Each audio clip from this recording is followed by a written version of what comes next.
बातमी अमरावतीच्या मेळघाटातून। मेळघाटमधील बालमृत्यूचं प्रमाण काही थांबत नाही। वर्षभरात 358 बालकांचा मृत्यू झाल्याचा आकडा हा केवळ कागदावरच आहे आणि त्याहूनही अधिक मृत्यू झालेत असा दावा अमरावतीचे खासदार बळवंत वानखडे यांनी केलाय। मेळघाटमध्ये आर्थिक परिस्थिती बिकट आहे, हाताला काम नाही, सुविधांचा अभाव आहे, शासकीय यंत्रणाही फेल ठरलेल्या आहेत, पिण्याच्या पाण्याची व्यवस्था नाही, आहार देखील निकृष्ट दर्जाचा आहे असा आरोप देखील खासदार वानखडेंनी केलेला आहे। जे काही कुपोषण आहे, तिथली आर्थिक परिस्थिती आहे, त्या दोन हाताला काम नाही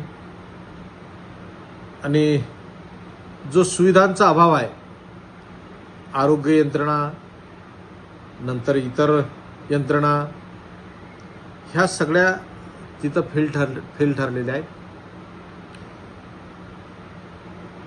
त्या गावात अजूनही पिण्याचं स्वच्छ पाणी नाही, जाण्यासाठी रस्ते नाही,